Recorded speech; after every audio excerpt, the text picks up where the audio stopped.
The fluorescent lights of Hartwell and Associates hummed above me as I sat at my desk, reviewing the quarterly compliance reports for the third time that morning. My name is Joseph Williams, and for 3 years I had been the only black senior auditor in this firm of 47 employees. I knew every regulation, every loophole, every procedure that kept this company breathing. But knowing things and being respected for knowing them were two entirely different realities in this building. "Joseph, can you grab me a coffee when you get a chance?" The voice belonged to Bradley Hartwell III, the founder's grandson and the firm's managing partner. He didn't look up from his phone as he walked past my desk. I was reviewing financial statements worth $12 million, but to him, I was still the help. "I'm in the middle of the Morrison account review, Bradley. The coffee machine is just around the corner." He stopped walking, turned slowly. His blue eyes narrowed with that particular look I had learned to recognize over years of existing in spaces where my presence was tolerated but never truly welcomed. "Excuse me?" I said, "I'm working on the Morrison account. It's due by end of day." Bradley smiled. Not a warm smile, the kind of smile that carries generations of assumed superiority. "Right, of course, the Morrison account." He walked away, but I knew that exchange would cost me something. It always did. My colleague Sarah Mitchell leaned over from her desk. She was one of the few people in the office who treated me like a human being. "You shouldn't poke the bear, Joseph. You know how he gets." "I'm a senior auditor." "Sarah, not his personal assistant." "I know, but this place—" She trailed off, glancing around nervously. We both knew what she meant. The culture at Hartwell and Associates was something you felt in your bones before you could articulate it. It was in the way conversations stopped when I entered the break room. In the way my suggestions in meetings were ignored until a white colleague repeated them 5 minutes later to thunderous approval. In the way I was asked to verify my credentials more times than I could count, while mediocre men with family connections sailed through promotions like they were birthright. That afternoon, I was called into the conference room for a surprise meeting. The entire senior leadership team was there. Bradley, his father Richard Hartwell Jr., the CFO Margaret Chen, who had stopped advocating for diversity initiatives years ago, and 2 board members I recognized from company photos but had never personally met. "Joseph, please sit down." Richard's voice was calm, measured, the voice of a man who had never been questioned about his right to occupy space. I sat. The chair felt colder than it should have. "We've been reviewing performance metrics across all departments," Richard continued, sliding a folder across the table. "And there have been some concerns raised about your recent work." I opened the folder. Inside were 3 audit reports I had completed over the past month, each one marked with red circles and question marks. My stomach tightened, but I kept my face neutral. I had learned long ago that showing emotion in these situations was a death sentence. The angry black man, the oversensitive minority, the labels were always ready, always waiting. "What specific concerns?" I asked, keeping my voice level. Bradley jumped in. "Several of your calculations appear to be off. The Henderson report alone has discrepancies that could expose us to regulatory scrutiny." I looked at the Henderson report, scanned the numbers they had circled, and immediately saw what was happening. "These aren't errors," I said. "These are correct calculations based on the updated IRS guidelines that went into effect January 1st. The old formulas would have actually put us in violation." Silence. The board members exchanged glances. Richard cleared his throat. "Our internal review team disagrees." "Then your internal review team hasn't read the new guidelines. I can pull them up right now." "That won't be necessary." Richard's tone had shifted. Harder now. "We've decided it's best if you take some time away from the office while we conduct a more thorough investigation." A thorough investigation of correct work. "Joseph." Bradley's voice was sharp. We're trying to handle this professionally. Don't make it difficult. There it was, the warning. Don't be difficult. Don't be angry. Don't be everything they already assume you are. Am I being suspended? We're calling it administrative leave, Margaret said, finally speaking. She wouldn't meet my eyes. With pay, of course, until we sort this out. And if your investigation proves I was right? Nobody answered. I gathered my things under the watchful eyes of security. Marcus, the guard, was black too. He avoided my gaze as he escorted me to the elevator. We both knew the script. We had both seen it before. The drive home was a blur. My wife Denise was still at work. She was a pediatric nurse at St. Mary's, saving children's lives while her husband was being escorted out of a building for doing his job correctly. Our son Marcus Jr. was at school, blissfully unaware that his father's career was potentially crumbling. I sat in my car in our driveway for 30 minutes before going inside, not because I was crying, not because I was broken, but because I was thinking, planning, remembering 3 years of documentation, 3 years of saving every email, every report, every performance review, 3 years of noting every microaggression, every stolen idea, every passed-over promotion. I had hoped I would never need that folder, the one encrypted on my personal drive, the one labeled simply insurance. But hope is a luxury that black men in America cannot always afford. That night, Denise found me in the study, scrolling through files. What happened, Joseph? I told her everything.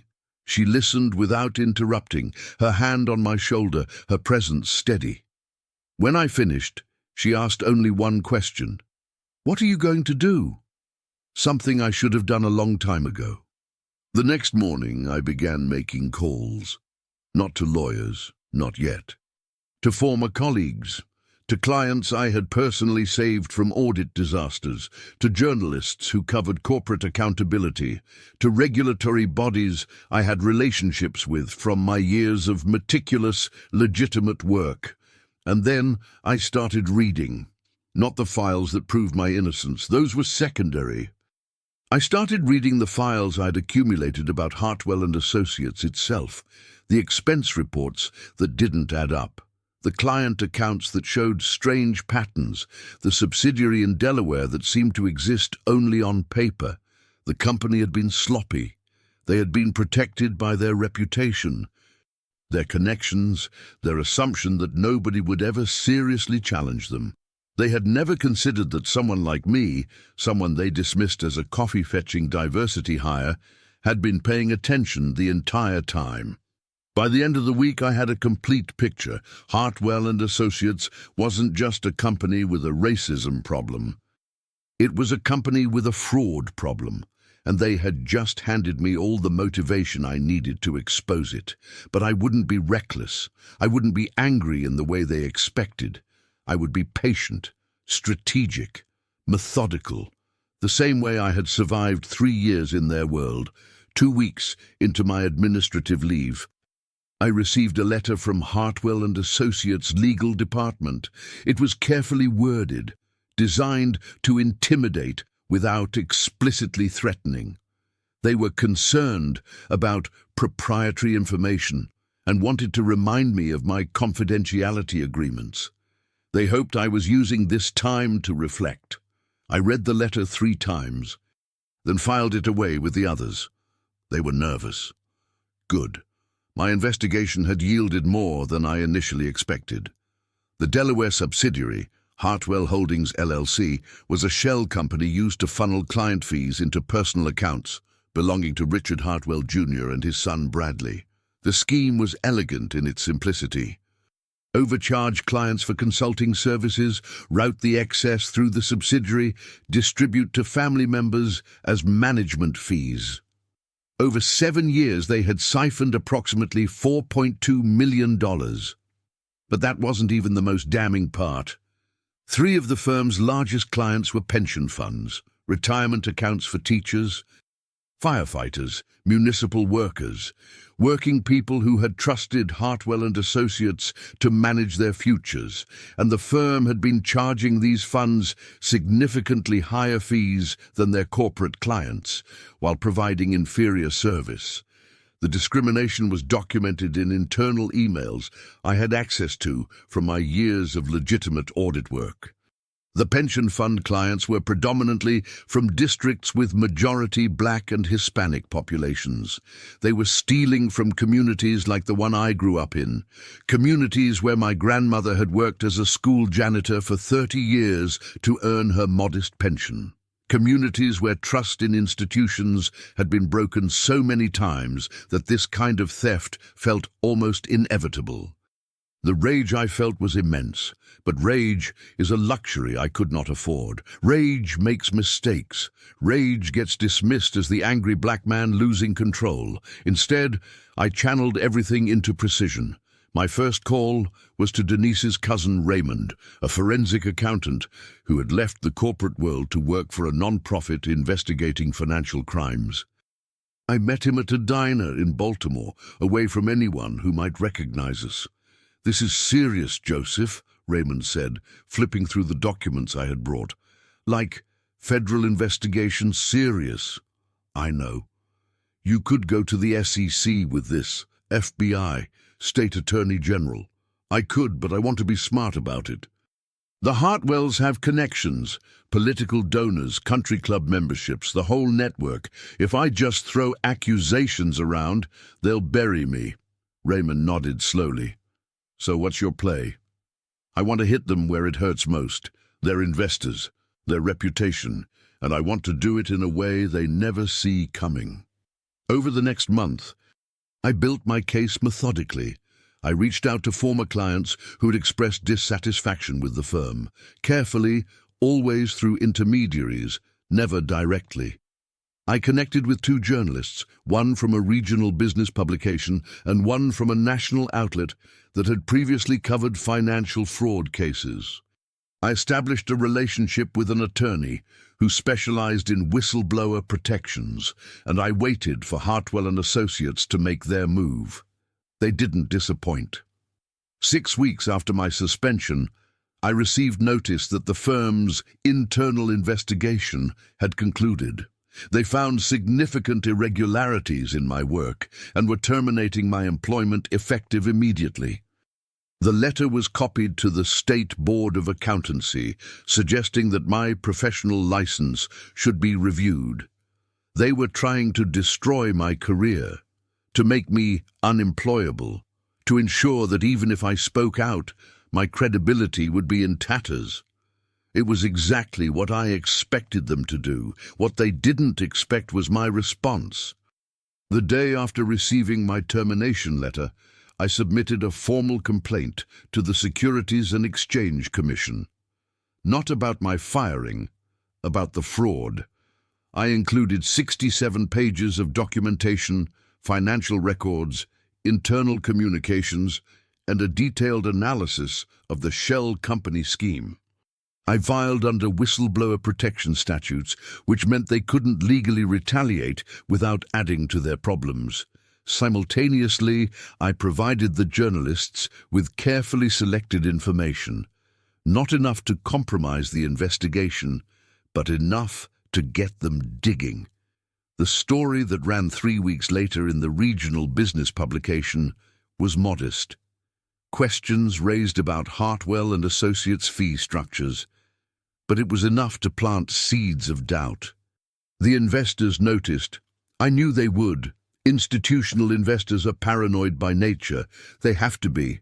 When you're managing billions of dollars of other people's money, even a hint of impropriety is enough to trigger reviews, audits, calls to legal teams. Within days of the article's publication, 2 of Hartwell's largest clients requested comprehensive fee audits. Bradley Hartwell called me personally. I let it go to voicemail. "Joseph, this is Bradley. Look, I think there's been some misunderstandings. Why don't we meet for coffee? I'm sure we can work something out. No lawyers, just 2 professionals having a conversation.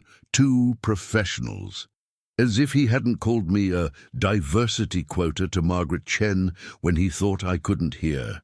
As if he hadn't asked me 3 times in my first month whether I had really graduated from Howard University's business school or if it was an affirmative action thing. 2 professionals. I saved the voicemail. Filed it with everything else. The following week, Richard Hartwell Sr., the firm's founder, Bradley's 83-year-old grandfather, who had been retired for a decade but still maintained an office, reached out through a mutual acquaintance. He wanted to meet privately, to understand what I wanted. What I wanted, as if this was about money, as if I could be bought off the way they had probably bought off others over the years. I agreed to the meeting, not because I was negotiating, because I wanted to look him in the eye. We met at his country club. I was the only black person in the building who wasn't wearing a service uniform. The stairs followed me from the parking lot to the private dining room where Richard waited. He looked smaller than I expected, frailer, the patriarch of a dynasty built on exploitation, reduced to an old man desperately trying to protect his family's legacy. "Mr. Williams," he said, extending his hand. I shook it. His grip was weak. "Thank you for coming." "Mr. Hartwell." We sat. A waiter appeared, took orders, disappeared. The silence stretched. "I've been watching you since you joined the firm," Richard finally said. "You're talented, hard-working, the kind of man this company needs more of. And yet your grandson treated me like the help." Richard's jaw tightened. "Bradley has his faults, but family is family." "Yes, and that's the problem, isn't it? Family protecting family, regardless of who gets hurt. Everyone makes mistakes, Mr. Williams. Everyone has moments they regret. Surely we can find a way past this unpleasantness." I leaned forward. "Let me be clear about something, E. I'm not here to negotiate. I'm not here because I want money or an apology or my job back. I'm here because I wanted you to understand why this is happening." Richard's eyes narrowed. "Why what is happening?" "The SEC investigation, the investor audits, the journalists who are going to keep digging until they find everything. All of it. You're bluffing. The Delaware subsidiary, Hartwell Holdings LLC, the management fees that go directly to Richard Jr. and Bradley, the overcharging of pension funds serving minority communities. You want me to continue?" Richard's face went pale. For the first time I saw fear in his eyes. Real fear. The fear of a man who realizes his empire is built on sand. "What do you want?" he whispered. "Justice for every black employee you dismissed without cause, for every pension fund you exploited, for every time someone like me was told to fetch coffee, while mediocre men who looked like your grandson were handed promotions they didn't earn. This will destroy us. You destroyed yourselves." "Mr. Hartwell, I'm just making sure everyone knows it." I stood, left him sitting there, walked past the staring members of his club, past the manicured lawns and luxury vehicles, back to my car. The next phase was about to begin, and they had no idea what was coming. The morning of October 15th started like any other. I woke at 5, as I had for months, kissed Denise's forehead, made coffee, reviewed my files one final time. Today was the day everything changed. The SEC investigation had been proceeding quietly, but I knew from my contacts that they had found enough to take action. What they needed was a public catalyst, something that would force their hand and make it impossible for the Hartwell's political connections to intervene. I was about to provide exactly that. At 9 o'clock, Hartwell and Associates was hosting their annual Investor Confidence Summit at the Grand Hyatt downtown. Every major client, every potential investor, every business journalist who covered the financial sector would be in attendance. Bradley Hartwell was scheduled to deliver the keynote address, presenting the firm's vision for ethical growth in uncertain times. The irony was not lost on me. My journalist contact at the national outlet had been sitting on the full story for weeks, waiting for my signal. The morning of the summit, I sent a single text. It's time. At 9:47 a.m., as Bradley was explaining the firm's commitment to transparent client relationships, the story went live. Hartwell and Associates accused of multi-million-dollar fraud scheme. Whistleblower documents reveal systematic exploitation of pension funds. I wasn't in the room, but I heard later what happened. First, the phone started buzzing. Then people began stepping out to take calls. By the time Bradley finished his speech, half the audience had left. Those who remained were not potential investors anymore. They were witnesses to a collapse. The documents the journalist published were devastating. Emails between Richard Jr. and Bradley discussing how to maximize returns on the pension fund clients. Internal memos about acceptable risk thresholds for communities that were unlikely to have sophisticated legal representation. A spreadsheet tracking the shell company payments over 7 years with annotations in Bradley's own handwriting, but it was the audio that truly finished them. 6 months into my employment at Hartwell and Associates, I had been working late when Bradley and his father thought they were alone. Their conversation had drifted to a recent hire, a white man named Tyler who had struggled with basic accounting concepts. "He'll figure it out," Richard Jr. had said.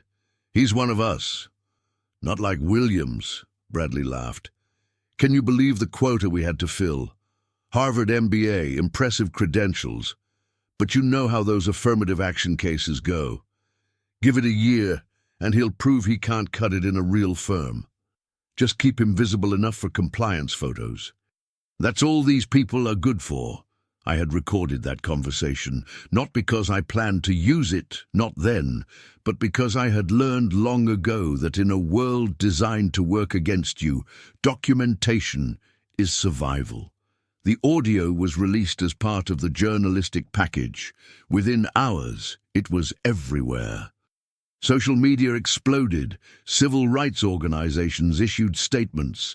Politicians who had accepted donations from the Hartwells scrambled to distance themselves. By noon, the first investor formally withdrew their funds. By 3 o'clock, 12 more had followed. The pension funds that had been exploited, representing the retirement savings of 60,000 working people, filed a class action lawsuit before the end of the business day. I watched it all unfold from my living room. Denise sat beside me, her hand in mine. "Are you okay?" she asked. "I don't know yet. Ask me tomorrow." At 4:30 p.m., my phone rang. It was Margaret Chen. "Joseph." Her voice was hoarse. "It's over. Richard Jr. and Bradley have been removed from leadership by the board. The firm is likely going to dissolve entirely. The SEC is pressing charges." "I know. I should have said something years ago when I saw how they treated you, how they treated everyone who didn't fit their image of what this firm should be." "Yes, you should have." Silence. Then, "I'm sorry, Joseph, for all of it." I accepted her apology, not because I forgave her, but because carrying that weight served no purpose anymore. She had made her choices. I had made mine. The criminal proceedings took 18 months. Richard Hartwell Jr. pleaded guilty to securities fraud and tax evasion. He received a sentence of 7 years in federal prison. Bradley, who had been more directly involved in the day-to-day fraud, received 12 years. The family's assets were seized to compensate the defrauded pension funds, the country club membership, the vacation homes, the legacy that Richard Hartwell Sr. had spent 60 years building. Richard Sr. died 3 months before the sentencing. Heart attack, they said, but I think he simply couldn't bear to watch. The whistleblower settlement from the SEC provided me with enough financial security that I never had to work for anyone else again. But money wasn't what I wanted. What I wanted was to matter, to prove that excellence could triumph over prejudice, that patience and strategy could defeat arrogance and cruelty. I started my own consulting firm, not auditing, consulting for minority-owned businesses, navigating financial regulations, teaching them the tricks I had learned, helping them build the documentation habits that had saved my life, creating a network of black and brown professionals who could protect each other in rooms where they were always outnumbered. Marcus Jr. graduated high school last spring. He's starting at Howard University in the fall, my alma mater. He wants to study business, like his father, but when he talks about it, there's something different in his eyes, something that looks like hope without naivety. He knows the world he's entering, he's seen what it can do, but he's also seen what's possible when you refuse to be defined by other people's limitations. Denise and I celebrated our 20th anniversary last month. She asked me if I had any regrets about all of it, about the years of suffering in silence, about the risk I took, about the enemies I made. I told her the truth. Every day of my life, I have walked into rooms where people assumed I didn't belong, where my presence was questioned, where my intelligence was doubted, where my anger was feared. That's not unique to me. That's the inheritance of every black man in this country. We don't get to choose the world we're born into. We only get to choose what we do with it. I paused, looking out at the garden Denise had planted, the one that bloomed every spring no matter how harsh the winter. My choice was to be prepared, to document everything, to never let their perception of me become my perception of myself. And when they finally came for me, when they thought they could discard me like I was nothing, I was ready. And the revenge? Denise asked. Did it feel good? I thought about that question for a long time.